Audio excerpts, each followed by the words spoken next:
today's Prophecy in the News, we're going to talk about fractals.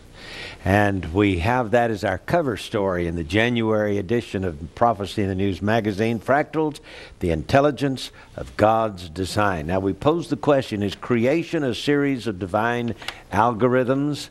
By asking this question, we're not trying to cheapen God's creation.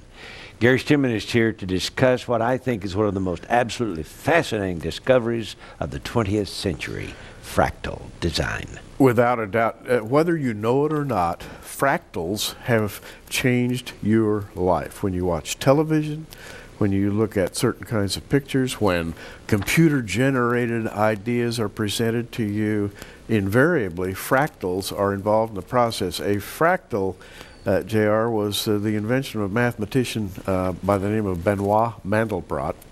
In 1975, he wrote a book called Fractals, Form, Chance, and Dimension, in which he essentially publicized some relatively simple mathematical formulas which generated shapes that repeated themselves on an infinite basis. And I'm sure that many of you know what we're talking about. We'll be showing you various pictures of fractal designs as we go through this program. JR, God's creation. I think Benoit Mandelbrot may have pointed us in the direction, in a very remote way, in the direction of God's creation. This is Mandelbrot's primary design. You can see it here. It looks sort of like a beetle. The point of this fractal is that if you go with a microscope down to the smallest part of this fractal design, you can see that the smallest part is identical to the whole. So no matter how small you get, the algorithm that was used in the computer that made that shows how simple it was. A simple mathematical geometric algorithm created that incredible design. Now, you just used a big word, and a lot of people out there are saying, what did JR say? Algorithm? What do we mean by algorithm? You know, JR, that's just basically a $16 word for an instruction. An algorithm is just a little instructional package. You can write some numbers and characters and enter those in a computer, and it tells the computer what to do. So an algorithm is a set of instructions, or a very small instruction. Now, we've got, under Mandelbrot's picture here, we've zoomed in to show you the complexity of it, and yet such a simple algorithm caused the computer to do that. Anyway, underneath this picture, I have this. When asked how a computer builds a fractal design, Benoit Mandelbrot said, it starts with a geometric figure called the initiator and a mathematical rule called an algorithm. Taking the iterative function f parentheses z in parentheses equals z times 2 plus c on the complex plane, where z and c represent complex numbers. This is what happens. And he goes through this little algorithm here, and he said the computer can do these calculations at a very rapid pace. Isn't that amazing? Just put in a simple algorithm and the computer builds it. Yeah, and the point is not that you understand those numbers, because basically there are very few of us who have studied higher math. The point is that it's a relatively simple formula, and the dictionary definition reflects this idea. The Oxford American Dictionary defines a fractal as a curve or geometric figure, each part of which has the same character as the whole. Fractals are useful in modeling structures, such as eroded coastlines or snowflakes. The Encarta World English Dictionary defines a fractal as an irregular or fragmented geometric shape that can be repeatedly subdivided into parts, each of which is a smaller copy of the whole. So you have something that can grow infinitely large or infinitesimally small, and it doesn't change. It remains the same. Now, the reason we're excited about fractals is that in 1623, Galileo said, quote, philosophy is written in this grand book, I mean, the universe, which stands continuously open to our gaze, but it cannot be understood unless one first learns to comprehend the language in which it is written. It is written in the language of mathematics, and its characters are triangles, circles, and other geometric figures, without which it is humanly impossible to understand a single word of it. Without these, one is wandering about in a dark labyrinth.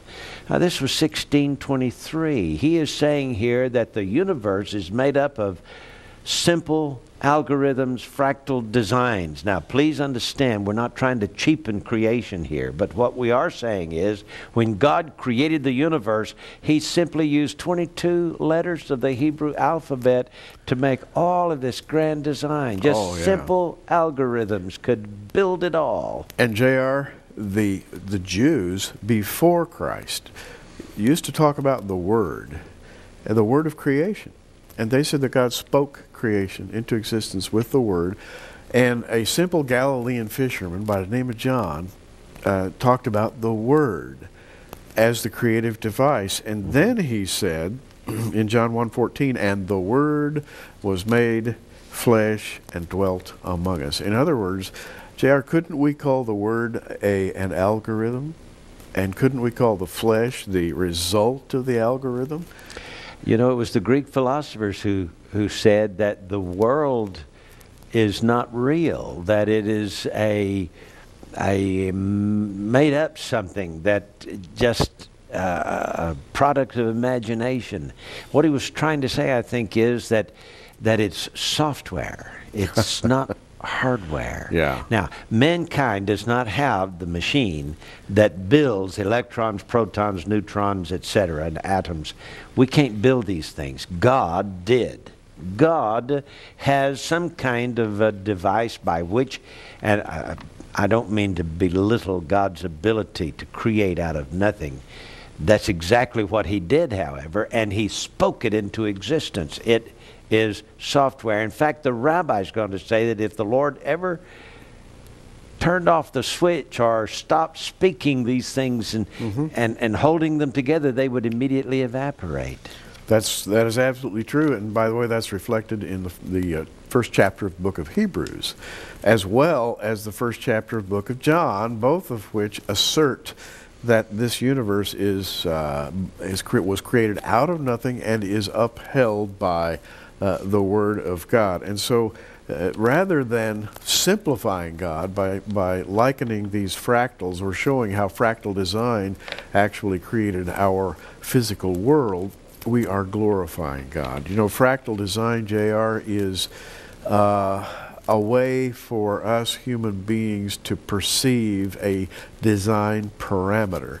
And every time I look at these things, I think how beautiful and clever God was in His design. Yeah.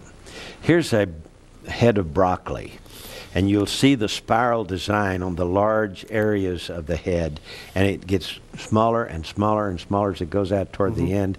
But those smaller things are just as perfect as these larger details. And this is the beauty of a fractal design. Yeah, and J.R., and I will have that on the screen for you as we speak, and the beauty of this little infant, I guess, this little sprout of broccoli, is that it looks artificial. I mean, you could almost say to somebody, I designed this on the computer. And they wouldn't be able to tell the difference. Well, that's the amazing thing. This repetitive design motif is what you're looking at when you go outdoors. You see trees, you see flowers that have regularity, you see branching trees. Those are fractals, and that's amazing. Now, scientists, once Benoit Mandelbrot produced his theory, scientists began to toy with it in a computer, and finally they got together and had symposiums over this, and Hollywood caught hold of it. The designs of movies inside computers became possible. We're talking only in the last, 25, 30 years? Well, it was 1982. There was a hallmark in history. For those of you who are film fans, there was a sci-fi movie called Tron. And I think a lot of kids, and some of them have grown up, and they would be 25 to 30 years old today, maybe a little over 30, and they remember a computer world built. And the idea of the film called Tron is that inside this computer, there was an entire electronic world. And the protagonist of the story in Tron actually becomes computerized himself, enters into the computer, and goes in there and fights the good fight against an evil computer being who dwells inside the computer. Well, JR, that was a revolutionary idea. It was the first time anyone had ever postulated the idea of a living design electronically created. But you know, Gary, it wasn't the first time it happened. The Word became flesh and dwelt among us. Wow. The Word became flesh. Now, that's some kind of a, forgive me for, I don't mean to be cheapening this concept, but, you know, when Jesus healed blinded eyes and made the deaf to hear and the lame to walk, he could do it in a split second because he's, I don't mean to belittle it by calling him the computer programmer, but in our finite minds, that's about the closest we can get to what really happened. The grand designer. Yes. And you know, JR, let's suppose someone comes to you who was born blind. That individual has never seen. His eyeballs are atrophied. The neural connections between those atrophied eyeballs and the brain has never carried a single impulse. The brain itself has never learned to interpret neural impulses so as to create a picture inside the mind. And so when you heal that person, not only do you have to give him a set of new eyeballs and a set of new optic nerves, you got to program his brain so that he can process pictures. Only the grand designer could do that. Yes.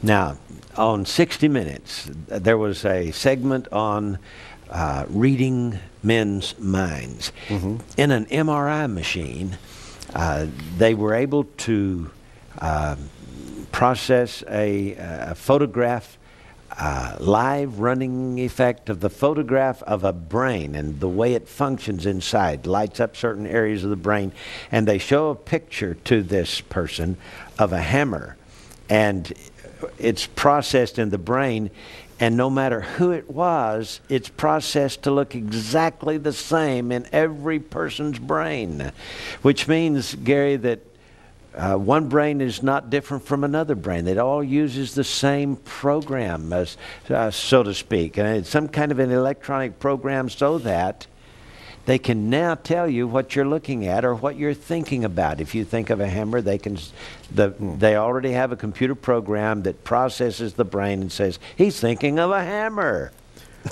It's amazing. It is, and what it suggests is that design, as conceived by God on this earthly plane, is repetitive. It is fractal in the sense that it's made of infinitely repeating component parts that can be discerned in a particular way. This incredible design is suggestive of a very high mind, not some accidental evolutionary explosion, a big bang, or some little thing growing in the muck and the mire that then becomes more and more complicated and becomes a human being.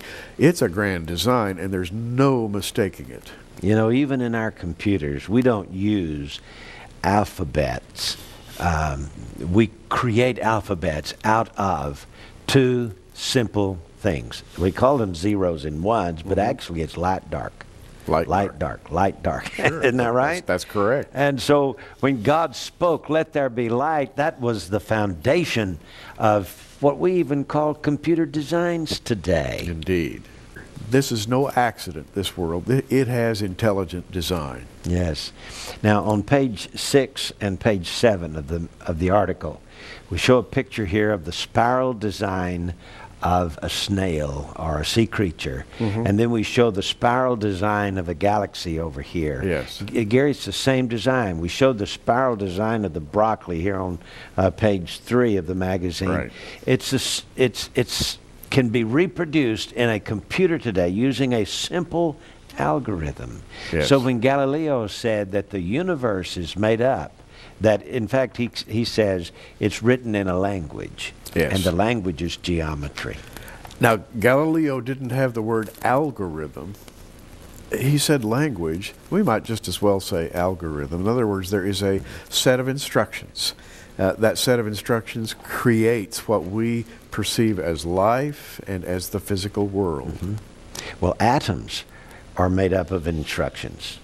Yes. And DNA is made up of instructions. And so everything has intelligent design, friend. I want you to know that God spoke the worlds into existence, and it wasn't all that complicated. Oh, it's far more complicated than we will ever be able to understand. In fact, Gary, read us the last sentence you have on your article there, just to give us a feel for the grandeur of it, and the fact that in this article we're not trying to cheapen creation, but to show its beauty and grandeur. I conclude the article, which is a rather long article and complex, but I conclude it in a very simple way by writing this. When the Lord spoke, his utterances were what we now understand to be algorithms.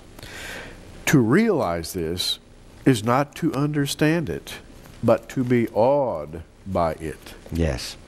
So what I want you to understand on this program is that when Jesus spoke the worlds into existence, and he did it in some kind of series of algorithms, either spirals or some kind of rectangles, some kind of geometric designs. Now, let me just give you an idea here. This is page 8 of the article. We have a tree here, a trunk and 3 branches off of that tree. But if you'll follow one of the branches out, you'll find another set of branches that looks like a trunk with 3 branches spiraling off from it. In other words, what you see out here is the miniature of the whole. And so it was not all that complicated for God to make a tree or a bush or a snail or a galaxy. It's just incredible. And Gary, do you remember when John saw the Lord Jesus in Revelation chapter 1? And when Jesus spoke to him, his words took on form and shape. He said it looked like a 2-edged sword proceeding out of his mouth. Yes. We can't comprehend something like that, but what he's really saying is this is the process by which he created the universe. In other words, our speech as human beings cannot create. We're not on that level. He is on such a level that his speech can actually be formed into what we would perceive as a solid object. And John saw a sword coming out of his mouth. That's all that John could say. There was something about his speech that formed a substance or something substantial. That's what we're talking about when we're talking about an algorithm. Yes. Now, you know, the atom is made up of electrons and protons and neutrons and quarks and no telling what all else. But it is made up of something that doesn't even touch itself. No part touches any other part, but there's some kind of a force field there that makes it into solid objects, so that this tabletop right here appears to be solid, and yet we know that it is not solid because it's made up of atoms. Well, Gary, mankind has been able in a computer using only electrons, and by the way, we didn't create the electrons, we just used them to make in a computer similar designs to what God has made, and using fractals, these fractal design algorithms, Hollywood has been able to create worlds such as Star Trek to the Wrath of Khan and Jurassic Park and the Star Wars series that was created in a computer, and on and on and on. Worlds inside a computer. Worlds inside a computer, and by the way, the most brilliant computer programmers couldn't really create those artificial worlds until Benoit Mandelbrot gave them the fractal. That gave them the little key to be able to create things like mountains. You can create a mountain or a cloud or a tree or a leaf or a snail. If you've seen Disney productions, Pixar productions, the computer design productions, and sometimes you're amazed at how real things look. For example, artificial hair flows like real hair. Well, how do they do that? Well, they use fractal formulas entered into a computer. Yeah. Amazing. Yeah. Now let's get down to the real thing here. These fractals, of course, are just a representation of God's reality, how God put everything together. This is what I came across in 2004. Scientists working on DNA, the human genome, are stumped at a new discovery. This article says, when inspecting the genetic code of chickens, mice, and humans, they were surprised to find many identical chunks of DNA.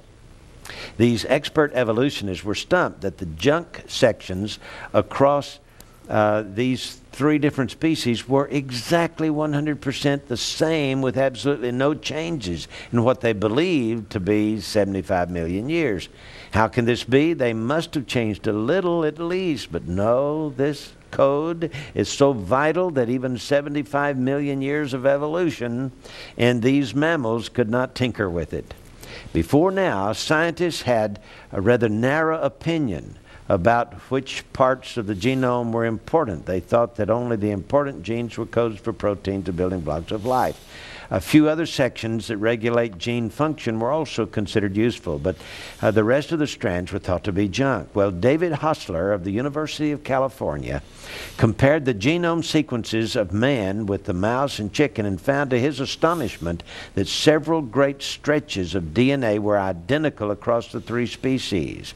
Now, you got to understand that this was not just a few little chunks of DNA. There were over 480 chunks of DNA that are identically the same. And these chunks are not just little chunks. They have, each of these chunks has at least 200 base pairs in length. So in other words, it's a pretty big, hefty piece of DNA, and they are identical, whether it be a chicken, a mouse, or a human. Now, what this says is, when God created these things, I can just imagine God said, I think I'll use this here in the chicken. Yeah. Well, you know, that would be good in the mouse, too. I'll just use this here in the mouse. Well, you know, when I'm creating man, I think I'll just use this same DNA inside the human genome. God really, even though it's complicated and we don't understand creation, it's not all that complicated for God. As you read that article, I sat here listening to you and thinking, now that scientist who's describing that chicken DNA sounds genuinely perplexed. He's wondering why these chunks show up in different places. I come from a family of designers. Some of my forebears were architects, some were aeronautical engineers, some were civil engineers. And JR, you take a principle of design, you can build a bridge, you can build an airplane, you can build a car, you can build an air conditioning system using little chunks of design that you have developed over the years. And you've tried them and you've proven them, and some of them may well go into the structure of a bridge, some of them may well work in an airplane. I think that you're talking about the same thing. Well, you know, the gear could be found in a clock or it could be found in an engine. Right. Absolutely. It's the same gear, same kind of design. So, this is absolutely a fascinating article. I hope you'll get it. It's the January edition of Prophecy in the News magazine. Read this incredible article for yourself. Be amazed at the intelligence of God's designs. Is creation a series of divine algorithms? I guess we would have to come down on the side of yes.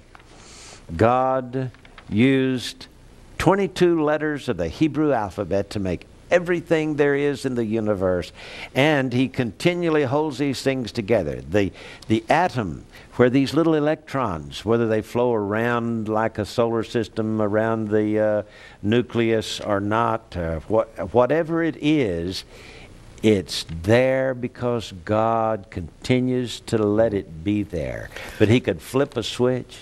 He could say stop. He could say, like on the holodeck, of Star Trek, oh, yeah, computer in program. And boy, I mean to tell you, it would end in an instant. And there it goes. That's what the rabbi said. And J.R., there was a very famous rabbi in the 19th century. His name was Israel ben Eliezer. He's called the Baal Shem Tov. And the Baal Shem Tov, talking about the Word of God, said, he refers to the verse in Genesis 1:6, where the Lord said, let there be a firmament. Yehi rakia, let there be a firmament. And the Baal Shem Tov said, with these words the heaven came into existence at a primeval instant. But what prevents the heaven from aging and decaying and crumbling? Why shouldn't the heaven grow stale like yesterday's loaf of bread, or crumble like the last century's highways? Well, the psalmist, says the Baal Shem Tov, answered these questions when he said, forever, O Lord, your word stands firm in heaven. That rabbi was intelligent. He saw that the word was what we would call the algorithm. And the psalmist says, forever your word stands in heaven. He not only creates it, he keeps it going. Amazing. It is. This is an absolutely amazing subject, and we just touched on it today. I tell you, this concept of fractal designs shows the intelligent design of creation. The intelligence that went into designing everything that there is, whether it's a snail or a head of broccoli or a galaxy. God made it all. And he made it so simply. To him, Gary, it was so simple he just spoke. That's right. It into existence. He spoke. In other words, he uttered what we would call an algorithm. Yes. And to say that is not to disrespect the Lord. It's to say on our very lowly basis that we honor him and give him the glory for the creation. And may it continue forever and ever in his light. And as Daniel was told, in the end time knowledge would increase. Scientists today and movie makers with the computers have been able to delve deeply into the simple designs of algorithms and make worlds inside computers. Well, I want you to know that one of these days, when we pass from this life, whether it be the rapture or death, we will enter into the real world of heaven. And I urge you to trust in Jesus Christ as your Savior, because he wants to take you there. This is J.R. Church and Gary Stearman. Until next time, keep looking up.